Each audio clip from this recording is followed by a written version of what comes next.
આજરોજ એનએસયુઆઈનો 55મો સ્થાપના દિન હોવાથી આજરોજ વડોદરા એનએસયુઆઈ દ્વારા છાસનું વિતરણ કરવામાં આવશે। એનએસયુઆઈનો 55મો સ્થાપના દિન હોવાથી આજરોજ એનએસયુઆઈના પ્રમુખ અમર વાઘેલાની આગેવાની હેઠળ આજરોજ સયાજીગંજ રેલવે સ્ટેશન વિસ્તારમાં જરૂરિયાતમંદોને છાસ વિતરણ કરવામાં આવી। સાથે એનએસયુઆઈના પ્રમુખ અમર વાઘેલા તથા કાર્યકરોની ઉપસ્થિતિમાં છાસ વિતરણ કરવામાં આવ્યું હતું।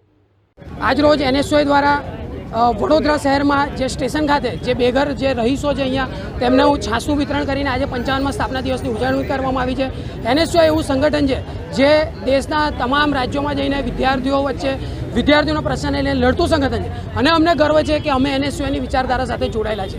આજરોજ વડોદરા એનએસયુઆઈમાં છાસનું વિતરણ કરીને આજરોજ એનએસયુઆઈનો 55મો સ્થાપના દિવસ ઉજવવામાં આવ્યો છે। Reporter Mahendra Solanki, DP news, Vadodara.